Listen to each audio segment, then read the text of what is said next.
Hello, this is the fourth chapter in The Gate of Trust, Shah Bitachon, in the Duty of the Horse, very, very important book in the service of God. Very important, especially this segment, The Gate of Trust. What is trust in God? What does it mean? The word in the holy language of Hebrew is bitachon, which is to have confidence in someone, complete confidence, because we're talking about God, who's complete and absolute. Bitachon means that it's not just believing in Hashem, in God, because that is granted to Jewish people as children of Abraham Avinu and Sarah Avinu. It is much more than that. It's in every detail. Certainly, a person has to believe in God, and then they can have bitachon, the confidence and the trust in God.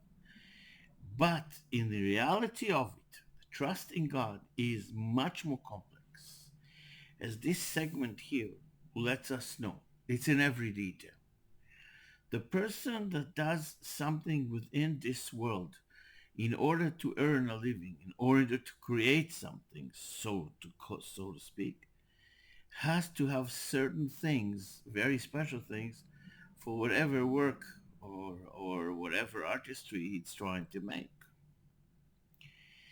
It's not necessarily that he'll find them because he's trusting other people's knowledge or his own vision. And people in this world call people inventors, where they basically either stumbled upon something or just God was kind to them to reveal it to them. And it was known that in our times, the Zohar, the Kabbalah book, the Zohar said by Rabbi Shimon Bar Yochai, the basic book of all, guitar, strat. And therefore, because it was known in advance, there'll be a lot of revelation in this time. Summer in Montreal, rain.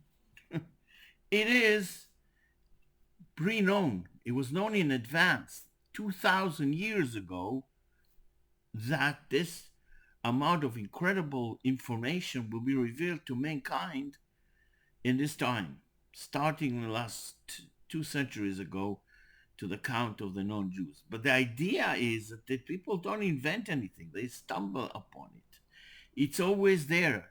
There is a saying that King Solomon, while digging the big stones out of the earth to build Beis Hamikdash, and while building Hamikdash, had electricity.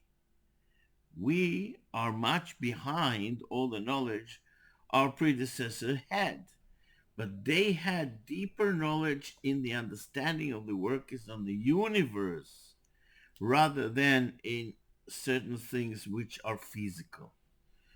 So the idea of trust in this case is a person that wants to do something, trusts Hashem, then Hashem. That's the main thing. Recognizing there is Hashem and trusting Him in every detail.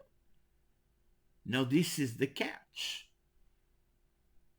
When I started business years ago, it was a long time ago, and it culminated in a financial disaster to no kind, because my dear wife was very sick and I took care of her.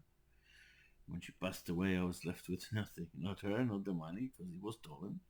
But the point is that a person, and I discovered, that's what I actually want to say, there's hidden cost to every real estate deal. And here is the inyan of the point of trust. The point of trust is not just in the details we, in our limited abilities, recognize and know.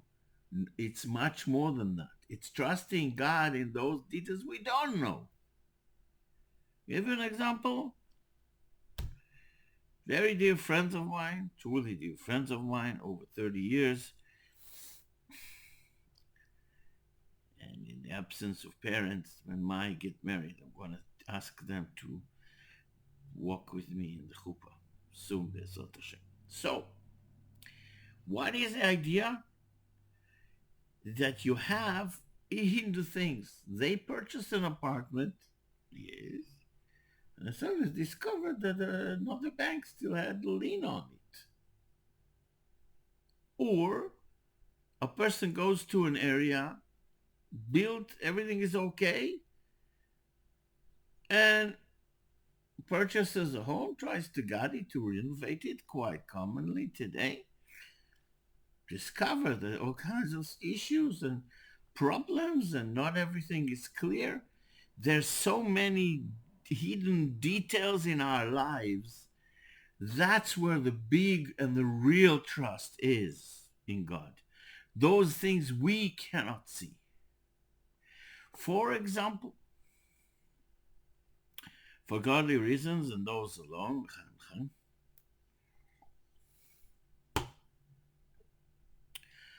the daughter of Rabbi Akiva was destined to die by a snake bite.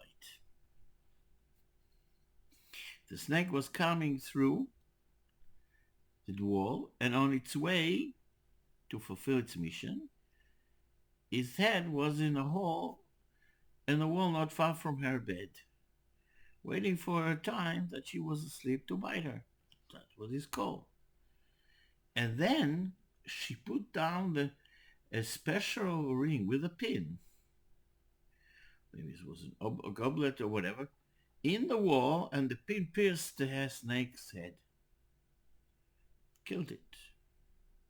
Only a while later they found the dead remains of the dead snake. Why? Because she did something right. And God decided that this emissary doesn't need to fulfill its mission by killing her, the snake bite. It died. That's a hidden detail. She couldn't know. No one of us can know. Therefore, when a person does something, whether it's business, whether it's marriage, whether it's a move, whether it's travel, whether it's just getting up in the morning for a supposedly normal day, you have to have trust that everything goes right, especially when you try to do something bigger.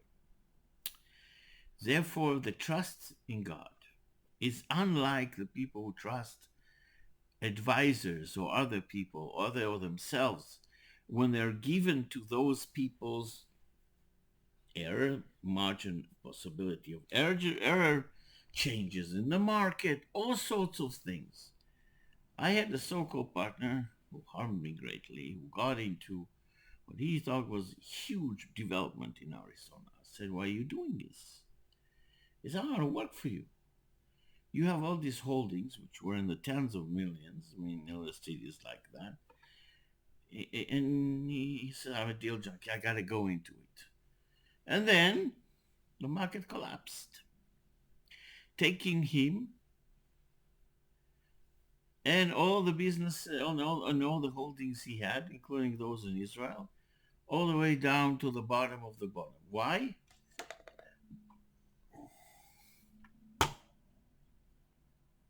And here's the words. In his words, you don't have a crystal ball. No crystal ball doesn't say anything. It's all for the Sarah. Because there was no trust, there was a movement of desire. I want to get something. A person that wants to create something or so-called invent has to gather all kinds of materials, special materials. He may find them and not find them. Where a person that trusts God, those things which are revealed and hidden will be given to him in comfortability. Well, I mean, one thing I can tell you with my own life, I am now also a British citizen. I shipped my British citizenship to certificate to Toronto, where a person should swear allegiance or affirm allegiance to. We have a king. We used to have a great queen. Now we have a king. We'll see how he is.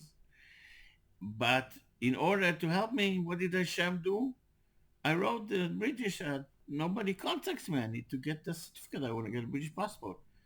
Today I got an answer from them. It's not a problem. If you prefer us to send you to do the ceremony here in Montreal where you live, we'll do it.